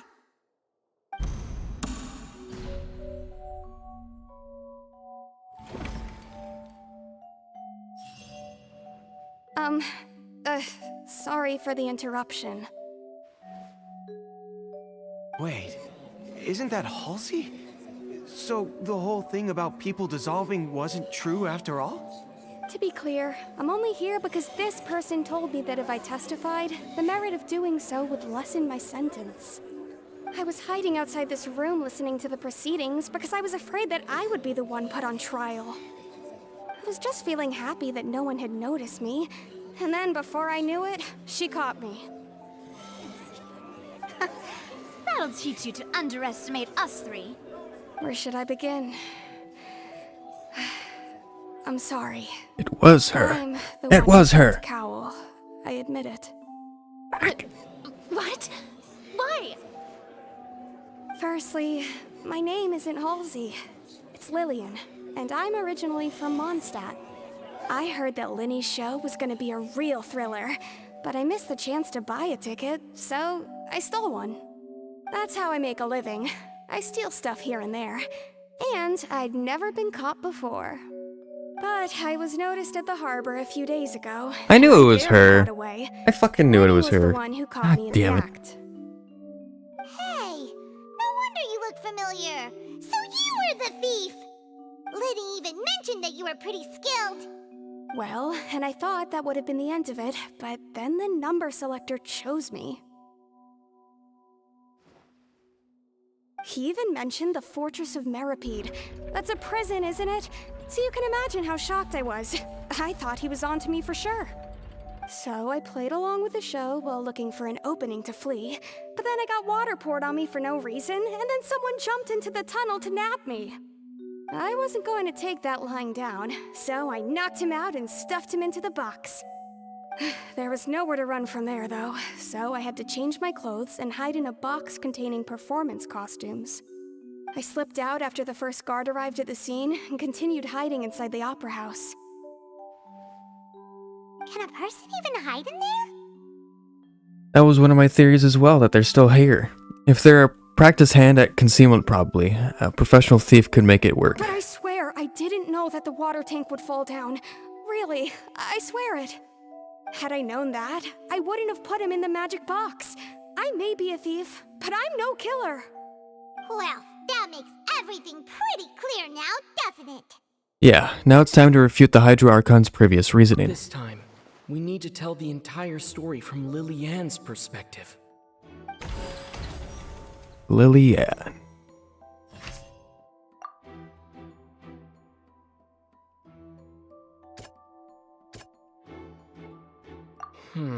What?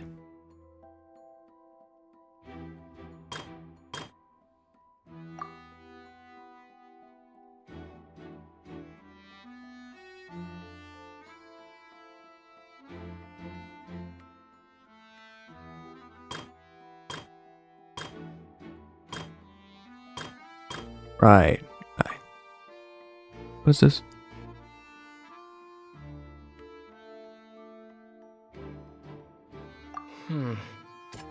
The flower vase was not broken to cover anything up, but was smashed during the struggle between Lily-Ann and Cowl.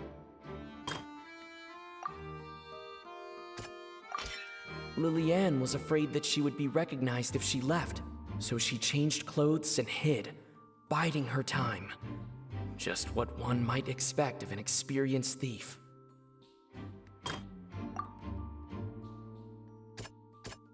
No, okay. There we go. The strange sound wasn't from a fight. It was I didn't mean to skip that, but you know. Having been selected out of the blue, Lily-Ann panicked. Her panic only intensified after she entered the tunnel and had water poured on her head. So she kicked the door open, producing the thud we all heard. Hearing the commotion, Cowl leapt into the tunnel, only to discover that Lily-Ann had not dissolved. He did not know that Lily-Ann was not from Fontaine, but was a thief who made her way in by stealing a ticket. Mistakenly believing that the water from the primordial sea needed time to take effect, he tried to force Lily-Ann back into the box. The two broke the flower vase during the struggle, but Lily-Ann came out on top, knocking putting him in the box. With no way of escaping, she changed her clothes and hid in the costume trunk until the performance ended. Got it.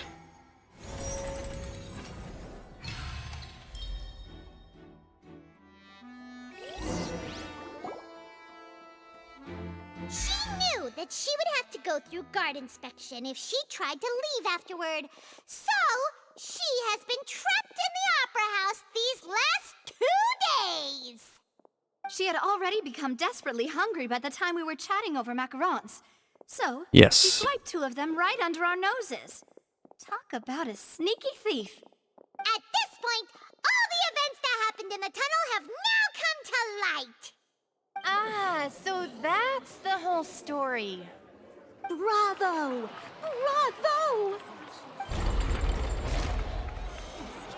Now then, Lady Farina, do you wish to speak against the defense's statements? Please answer the question, Lady Farina. Also, if I may add, the trial has not yet ended. As such, I request that the prosecution not leave the room before the proceedings have concluded. What? Are you reading my mind now?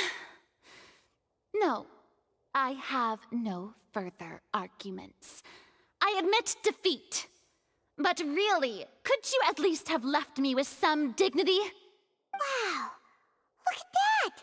She's like a deflated balloon now. If there are no objections, then as the Chief Justice of Fontaine, I shall once again repeat the full sequence of events. The actual perpetrator of the serial disappearances, Cowell, selected his next victim from the audience reservation list. With some modifications to the selector, he could ensure that the pre-selected young woman would be chosen. To cover up any evidence while committing the deed, Cowell thought of allowing the water tank to fall, which would conceal the water left behind after the young woman was dissolved. He also tampered with the rope suspending the water tank, using the fireworks at the end of the performance to cause the tank to drop and hide the watermarks.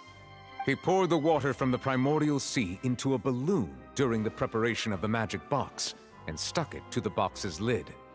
Finally, he passed the prepared hook on a rope through the gap in the magic box's door when bringing the young woman to said box.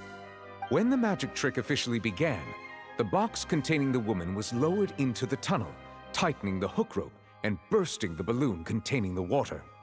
If all had gone to plan, the young woman would be dissolved at this time. However, Lillian was not from Fontaine and thus fled the box with a loud noise. Realizing that there was trouble, Cowell entered the tunnel and met Lillian. Thinking that the waters had not yet taken effect, he decided to proceed. However, his opponent was more capable than he thought, and he was overcome, knocked unconscious, and placed into the magic box, and thus became his own final victim. Lillian, according to her own statements, then changed clothes and hid until the performance ended, before hiding in other parts of the opera house. As for Lyney, he was in the underground structures within the opera house, and was thus ignorant of these happenings.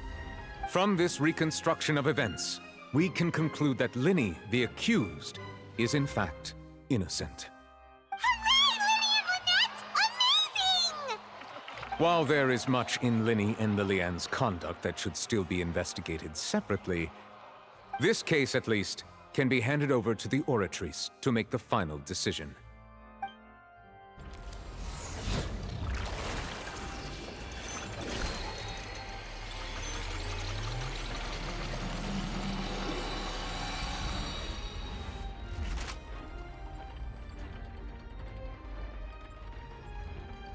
As such, Lyney and Lynette are officially declared not guilty.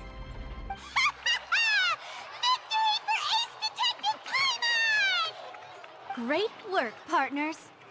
Thank you all. Thank you so much. Let's not celebrate just yet. Next, I think we deserve an explanation, Guard Vaughn. How did you find the water from the primordial sea in Lyney's baggage? Right! Your discovery caused me to make a serious mistake, you know. Or was that not a discovery, but false evidence that you dare to bring before this court? I suspect that the accomplice mentioned in Cowell's notes was not Lyney, but you, yes?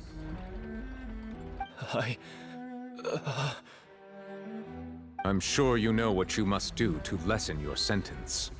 Speak quickly! Unless you want to earn yourself a one-way ticket to Coupon Town. I was just following orders. We were supposed to place blame for the serial disappearances onto Lyney, and thus cause suspicion to fall on the Fatui. The higher-ups said this was the best opportunity to do so.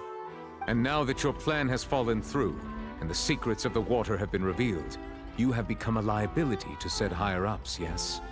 Therefore, you would be wise to tell everything you know, and seek the protection of the guards. Yes, I'll tell you everything I know. Our boss discovered that the water can cause people to dissolve. It can also be made into a potion, which when extremely diluted, can cause people to experience unforgettable exhilaration. We've been in this business for a while now, and have made decent mora off it. The disappearances were also the boss's idea. I mean, this is the boss we're talking about. The...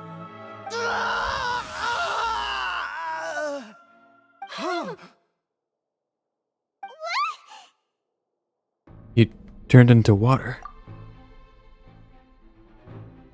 And now he can no longer talk. Such ruthlessness. I shouldn't have expected any less of them. An outrageous act. All present, please submit to inspection immediately.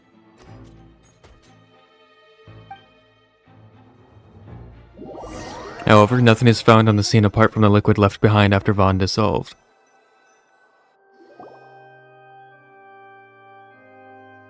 So, we're just going back now?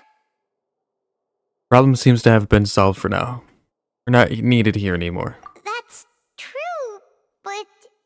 Traveler, Paimon! Please wait. Lyney... I know you may not want to speak to me right now. Maybe you don't even want to look at me. But still, let me thank you again for defending me to the end, even after you learned that I'm a member of the Fatui. I just didn't wish to see anyone be falsely accused. I guess. But regardless, I'd like the opportunity to set things straight. I didn't approach you with any ulterior motives or ill intent.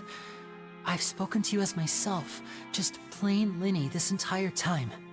As for why I'm a Fatus, it's because the goals of the House of the Hearth align with those of an orphan like me. That's all. That was how Father, who you might know as the Knave, approached recruiting us back then too. The Knave? The one who controls the House of the Hearth? She's your father? That's right.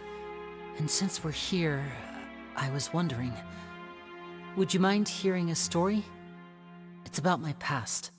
Back when our parents first died, Lynette and I were left wandering the streets. To survive, I took to surreptitiously observing an older street performer who did magic. It took me several days to figure out how he pulled off his amazing tricks. I took my sister through several streets until we found a crowded corner, and we began to perform magic tricks there. To my surprise, we proved to be pretty popular, and we could at least stop worrying about where our next meal would come from for a time. But I didn't want my sister to remain a street rat together with me forever. Before long, an aristocrat came to me and claimed that he wished to take us in after watching my performances. So you went from orphans to nobility just like that? That was how we felt at first too. As if fate was on our side and we could say goodbye to those painful days. But I gradually discovered that while we were called foster children, he was really after my talent for magic tricks. He would constantly take me to all sorts of banquets to garner attention, which he would then use to expand his social circles. That doesn't seem too bad either. Better than roaming the streets at any rate. It took a while for me to realize just how dark his heart really was. After one particular performance at a banquet, I discovered that Lynette was not on the same return vehicle as me. I waited a long time after we returned home, but she did not come back. I went to that noble's bedroom and asked him about her whereabouts. The answer he gave me was, she caught the eye of the most eminent person at the banquet, so I sent her over as a gift. I mean, you'll be able to perform your magic regardless of who your assistant is, yes? Oh no. So he was gonna... But wouldn't Fontaine's laws deal with such people? As far as outsiders are concerned, this is a relationship akin to adoption or foster care, and they have their ways of escaping the eye of the law.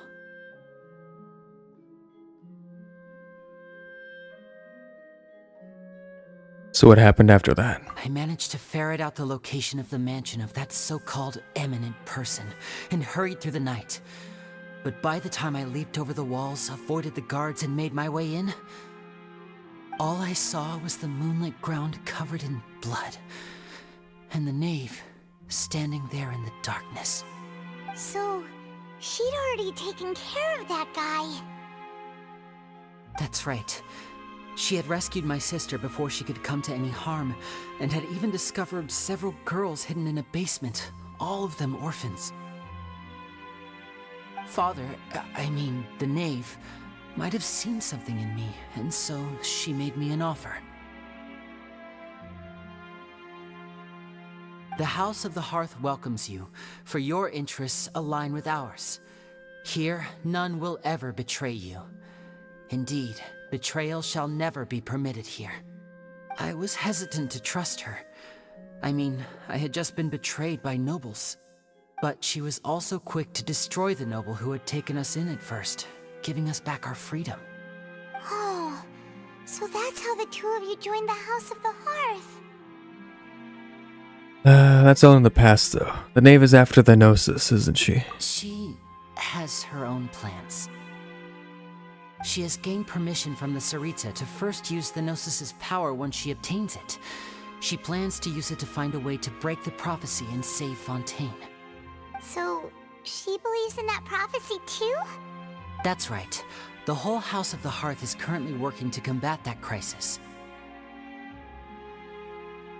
Today's case has also proven that people from Fontaine can indeed dissolve into some sort of water, thus further supporting the prophecy.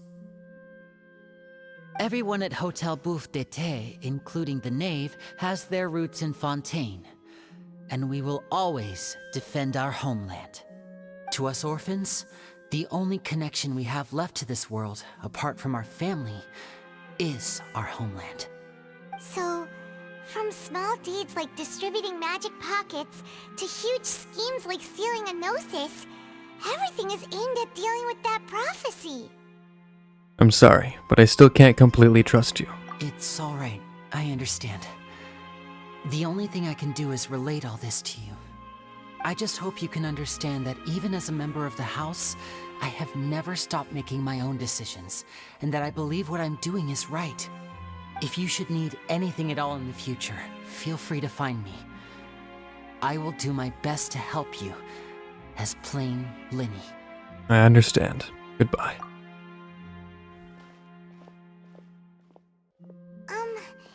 Bye, Lyney!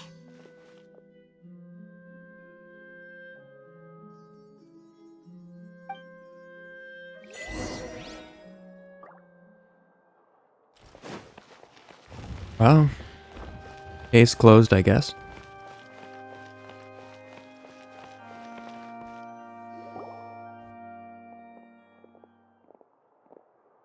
Hey there. What was with the disappearing act you pulled right as the trial ended? Were you looking for us, Navia? Well, this whole thing isn't exactly over, is it? I do feel that we're getting closer to solving the serial disappearances case, though. Don't you think so, too? Well, I'm sorry, Navia. Huh? What's wrong, my dear partner?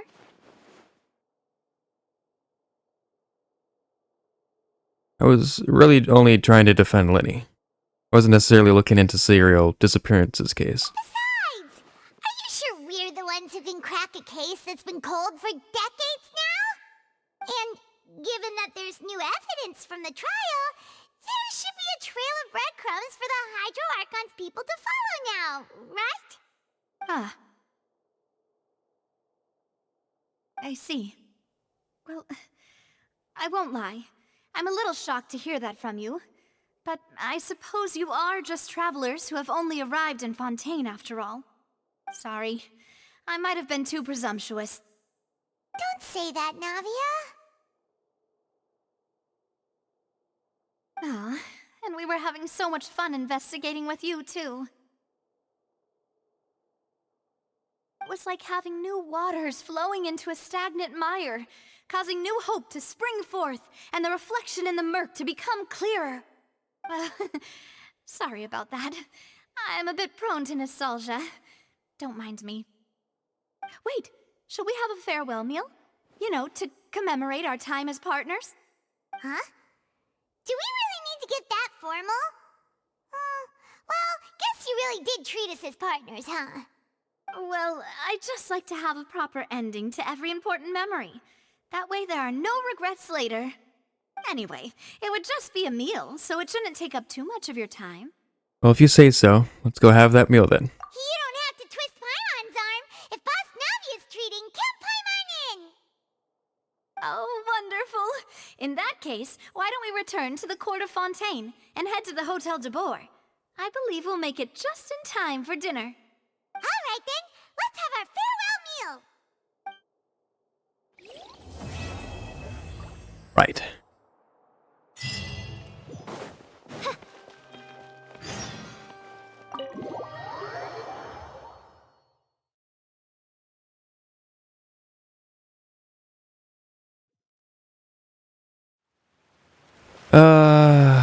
I fucking knew it, man.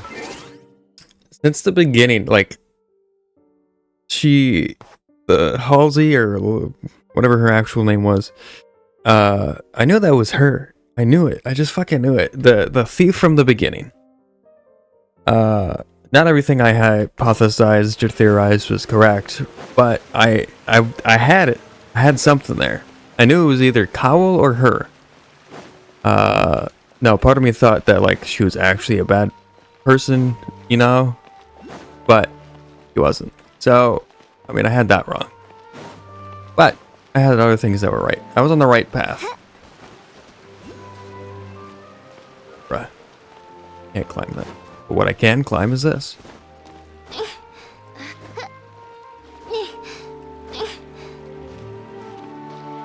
Where am I going? It's way over there. I'm like, why am I trying to walk that way? There's also, is it up? Over here.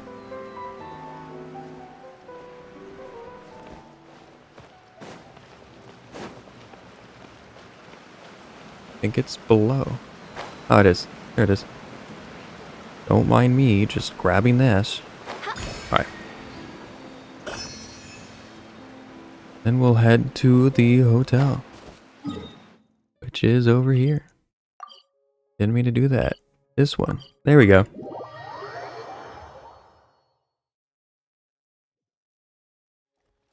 Ooh, Blackie. I'm gonna end it there before we get into anything too crazy. I will be streaming on Thursday. Gonna be playing probably more Elden Ring, trying to kill Radon. And then I'll be playing some VR chat on Friday night. So tune into that. I'd appreciate that. I will say, what is today? Today is the 6th. So in 2 weeks? Look at the calendar. Where is the calendar? There it is.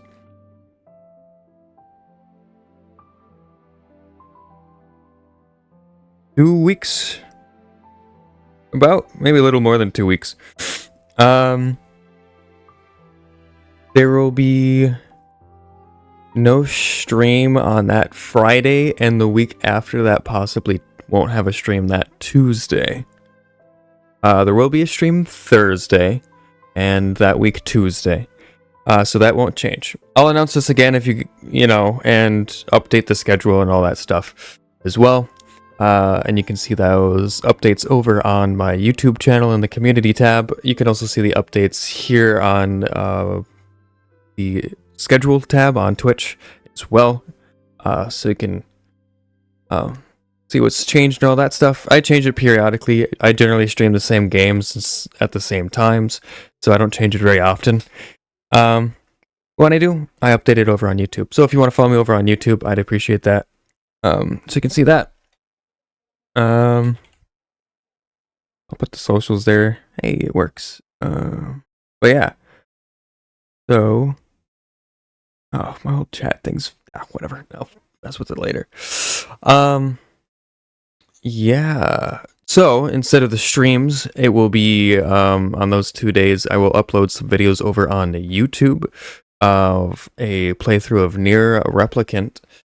So there's that. And when the schedule gets back to normal, I will still be uploading Nier Replicant videos as well. So it won't just be like those 2 videos and then that's it. There'll be more after that. It'll be a whole playthrough of Nier Replicant. So you have that to look forward to. Yeah. There's also, probably this week or next week, will be another video announcing something. So have your notifications on. Follow me over on YouTube. I will also be announcing it over here on Twitch as well. Especially probably before the video comes up. Or maybe after the video. I don't know. But there will be an announcement for that as well. So, yeah. I think that's it. I'll announce again for Twitch specifically. I'm planning on doing something special for 200 followers. So, if you guys want to follow me, I'd appreciate that. Once we get to 200 followers, it will be a 200-hour-long special stream event, I guess. Would you call it? I don't know. I'll be streaming for 200 hours. I've done the math. It won't be 200 straight hours, like 24/7. That's impossible. But I'll be streaming for 12 and a half days for 16 hours each day. So from 6 in the morning to 10 at night, it will be me streaming over here on Twitch. And it'll be me playing random games, whatever. There's not going to be really any schedule. Pretty much whatever I feel like playing, or whatever my friends are doing, I'll be playing with them. Things like that. We may even be watching some other content, videos I've posted, things like that. I don't know. It'll be a lot of stuff because it's going to be 200 hours worth of streaming, so it's going to be a lot. But yeah, as soon as we hit that 200 follower mark, that'll happen.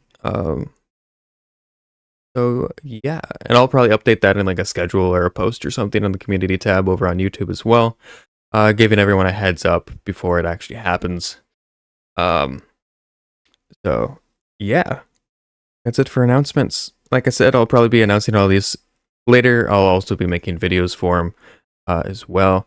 So yeah, I think that's it. So again, thanks for watching, and I will see all of you next time. Bye.